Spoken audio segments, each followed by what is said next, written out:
This just developed. A massive breach of national security has sent shockwaves through the federal government, forcing the FAA to completely shut down flights at a major American transit hub. Federal agents are on the scene right now, at El Paso International Airport in Texas, following a sweeping multi-agency operation that has totally dismantled a highly sophisticated, multi-billion-dollar criminal syndicate operating right under our noses. The FBI and the DEA, alongside regional task forces, have executed simultaneous high-tactical raids that resulted in multiple high-profile arrests. This isn't just a simple border smuggling case. We are talking about deep, systematic corruption reaching the absolute highest levels of airport administration and former Homeland Security policy architects. At the center of this explosive federal investigation is the Director of International Cargo Operations at El Paso, a trusted 18-year veteran official who allegedly weaponized his executive authority to bypass strict screening protocols for thousands of illicit shipments. Investigators have uncovered a massive, long-running smuggling network responsible for moving an estimated $2.4 billion in lethal contraband, illicit weapons pipelines, and bulk cartel cash straight through federal infrastructure over a 7-year window. Tonight, that multi-billion-dollar corridor has been completely exposed. For nearly 2 years, a quiet, 22-month federal investigation was tracking a mysterious wave of untraceable drug loads, heavy weapon movements, and massive cash transfers flooding across multiple states in the Southwest. Federal authorities knew the shipments shared identical, highly specific signatures, hidden compartments built under false floors in heavy industrial freight, masked entirely by legitimate commercial agricultural cover. But for 22 grueling months, investigators hit a brick wall.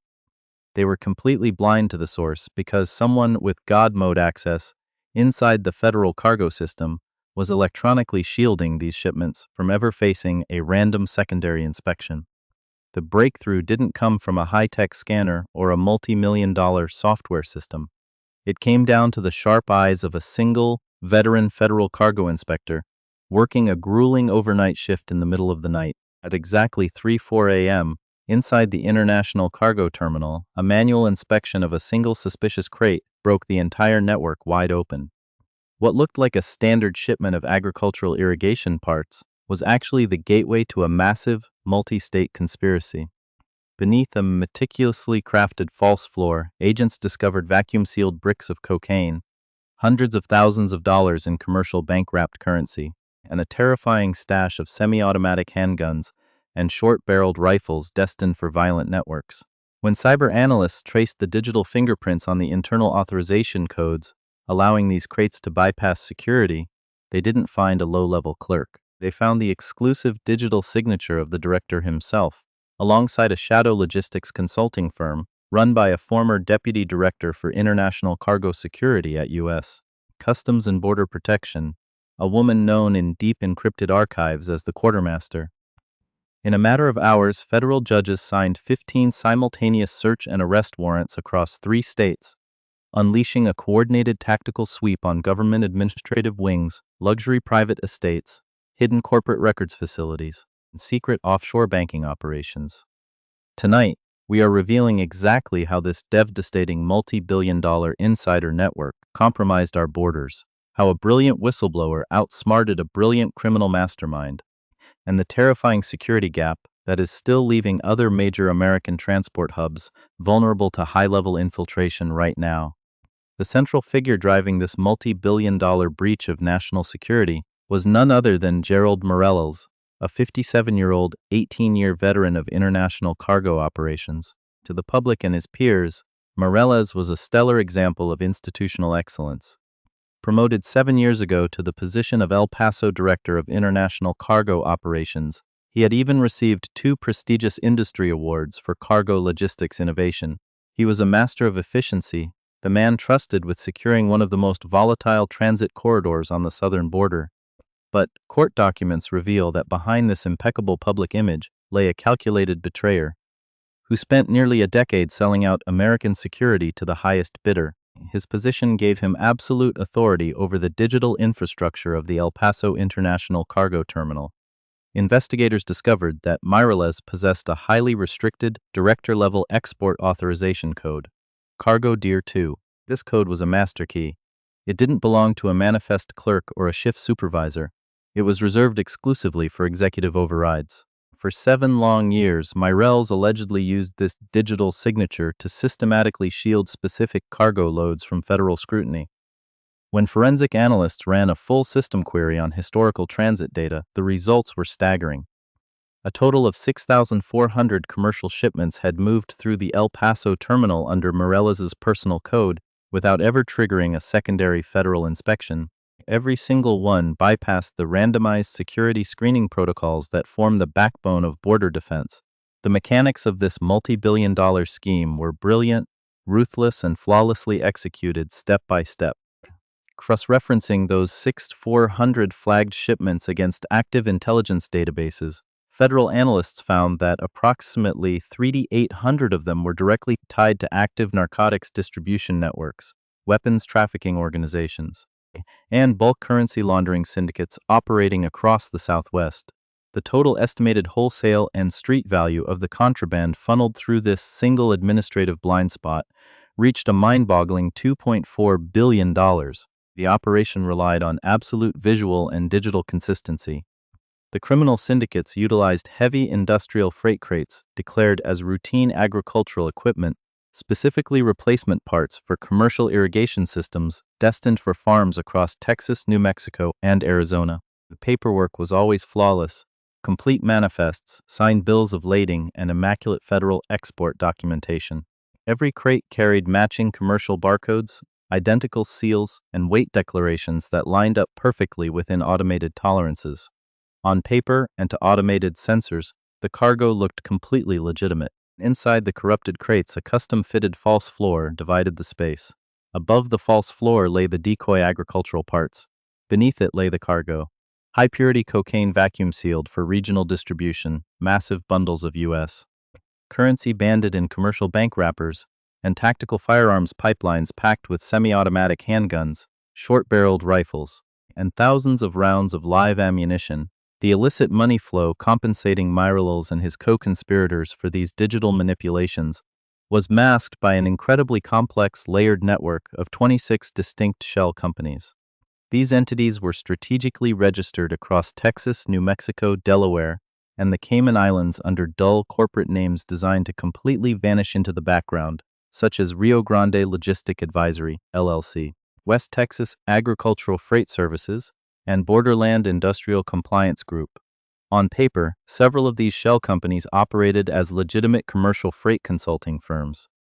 Shipping networks paid these consulting firms massive, inflated fees under the guise of retaining them to handle routine federal export documentation, quarterly compliance summaries, and manifest drafting. In reality, these fees were laundered bribes. The consulting firms acted as a financial buffer, insulating Myrels from direct wire transfers and cutting out any immediate connection to the cartels. But Myrels didn't engineer this flawless subversion of federal protocols alone. No. To bypass the government's highly advanced randomization algorithms, he needed an insider with deep architectural knowledge of federal screening systems.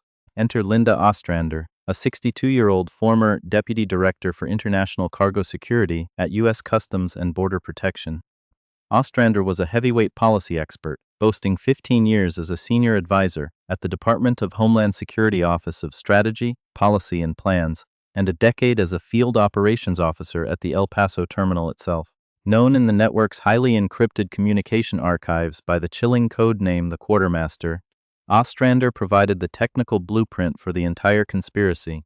In one intercepted message, she laid out the syndicate's core philosophy, stating that because federal cargo screening is built around randomization, they must not try to subvert the randomization itself. Instead, they used their administrative authority to physically and digitally move the cargo before the randomization algorithms could ever flag it for review. Together, this executive director and his high-level partner transformed a crucial federal security terminal into a private protected highway for billions of dollars in illegal contraband, leaving the entire southwestern border wide open from the inside out. Building the federal case against this deep state insider network required an intense multi-agency effort that pushed federal investigators to their absolute limits. For 22 grueling months, a joint task force spearheaded by the FBI's El Paso field office and regional DEA units tracked a phantom pipeline. They could see the devastating downstream fallout. Sudden spikes in high-purity narcotics flooding regional hubs, untraceable military-grade weapons turning up at violent crime scenes, and massive columns of illicit cash vanishing across the border. But every time agents tracked a physical seizure backward, the paper trail dead-ended into clean corporate manifests. According to federal court documents, the breakthrough came down to high-level digital forensics and a critical piece of human observation. Once, veteran cargo inspector Ruben Castaneda flagged that single anomalous wood grain pattern on crate number 31, federal cyber analysts immediately seized the terminal's encrypted data logs. Running an exhaustive joint operational review of every single cargo piece that had moved through the facility over the previous 2 years, tech teams finally isolated the master authorization code, Cargo Deer 2. From there, the digital dominoes fell rapidly. Federal cyber teams tracked the encrypted communications channel used to coordinate the shipments back to a private, hidden server registered to Southwest Freight Strategies, LLC, the shadow firm operating out of a completely unlisted commercial office in Las Cruces, New Mexico, run by the quartermaster herself, Linda Ostrander. Armed with ironclad server logs, financial shell company trails, and intercepted internal messages detailing exactly how they manipulated the randomization loops, federal prosecutors secured a sweeping indictment. At exactly 4:12 p.m., a federal judge for the Western District of Texas signed simultaneous, high-priority search and arrest warrants for 15 separate targeted locations stretching across West Texas, southern New Mexico, and central Arizona. At 4:46 p.m., the order went out, and tactical teams moved in with overwhelming force. Court records and eyewitness accounts describe a perfectly synchronized, multi-state blitz designed to prevent the conspirators from destroying evidence or triggering panic buttons. Location 1 was the heart of the security breach, the El Paso International Cargo Terminal Administration Building. Federal agents wearing tactical vests bypassed standard security checkpoints, entering through the secured executive wing under a high-level federal warrant. Director Gerald Morales was caught completely off guard. He was sitting at his desk, in the middle of what he believed was a routine evening administrative meeting, when federal tactical officers surrounded his office. Morales was detained without resistance, his hands cuffed behind his back in full view of his staff. Specialized tech teams immediately secured his workspace, seizing 3 desktop computers and a critical piece of evidence, an external hard drive cleverly concealed inside a hollowed-out cargo logistics reference manual on his bookshelf. Inside a locked credenza, agents hid a goldmine of physical evidence, printed cargo authorization summaries covered in handwritten reference codes, alongside approximately $138,000 in undeclared cash stuffed inside a separate desk drawer. Simultaneously, tactical units swarmed Location 2, Myrles' luxury private residence in El Paso County. As agents secured the perimeter, they encountered Myrles' wife and adult daughter inside. A thorough, room-by-room search revealed that the corruption had heavily spilled into his personal life. Agents recovered 4 active burner phones, a home office laptop with an open encrypted messaging session, and a hidden floor safe buried in the primary master closet. When locksmiths drilled the safe, they pulled out approximately $560,000 in tightly banded cash, 12 heavy gold bars, official offshore banking documentation directly tying Myrles to secret accounts in the Cayman Islands and Panama. The raid at Location 3 targeted the operational brain of the syndicate, the Southwest Freight Strategies office in Las Cruces, New Mexico. When federal units breached the entrance, they found former DHS policy advisor Linda Ostrander inside, with a heavy-duty industrial document shredder actively operating in the room. Agents immediately moved to cut the power, detaining Ostrander on the spot as she stood by the machine. She did not resist arrest, but the real prize was found hidden in a back office. Concealed behind a custom built-in cabinet, cyber analysts discovered a black, rack-mounted server hummed with activity, actively transmitting data over an encrypted network. Forensic experts instantly deployed data extraction overrides, freezing the active server and pulling down the complete unredacted 7-year archive of the syndicate's communications before it could be wiped. At Location 4, the Rio Grande Logistics Records Facility in Anthony, New Mexico, DEA agents led a high-risk tactical entry. On paper, this location was a boring records depository for a shell company. In practice, it was a physical fortress and coordination hub for the cartels. During the search, agents discovered a hidden interior section masked behind a false wall. Inside that secret room, teams discovered stacks of commercial bags containing a staggering $5.6 million in undeclared, illicit U.S. currency waiting to be moved. The sweep continued at Location 5, Ostrander's private residence in Mesilla, New Mexico, where agents located a secondary backup server hidden in a library cabinet, a wall safe with $640,000 in cash, and a hidden floor compartment containing 6 foreign passports, 5 of which were issued under completely fabricated aliases. Minutes later, at Location 6, federal teams executed a complete seizure of a private aviation fueling operation at Las Cruces International Airport, seizing books and assets that proved the facility was being used as a high-value staging point to fly cartel cash and contraband out of the region. Across 9 additional locations, including the homes of 3 compromised senior cargo officials working directly beneath Mireles, the dragnet slammed shut, leaving the entire multi-billion-dollar network completely shattered. The fallout from this unprecedented multi-agency takedown has sent shockwaves through every level of the American border security apparatus, exposing a vulnerability of catastrophic proportions.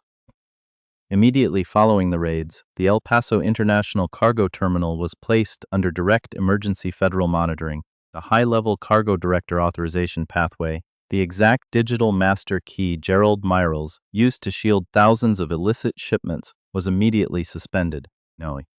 Software engineers and federal architects are currently rebuilding the facility's security infrastructure from the ground up, implementing hardwired multi-layer verification protocols specifically designed to ensure that no single director-level override can ever bypass automated inspections again. In a sweeping move to contain the damage, U.S. Customs and Border Protection announced an immediate, comprehensive operational audit of cargo director-level authorization protocols across every single international cargo terminal along the southwestern United States border. Federal prosecutors are moving aggressively, hitting Mireles, Ostrander, and 13 other co-conspirators with a mountain of severe federal charges, including conspiracy to traffic narcotics, weapons smuggling, bribery of public officials, and multi-state money laundering. They are facing decades in maximum security federal prisons, with prosecutors demanding total asset forfeiture of their luxury homes, offshore bank accounts, and hidden cash vaults. The true scale of this 7-year betrayal is only now coming into full focus, and the real-world consequences are devastating.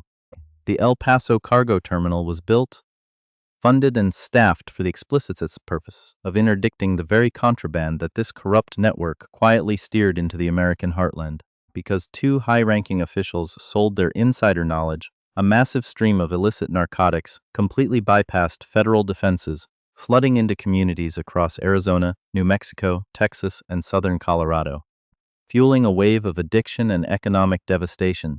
Even more alarming is the lethal weapons pipeline that ran in the opposite direction.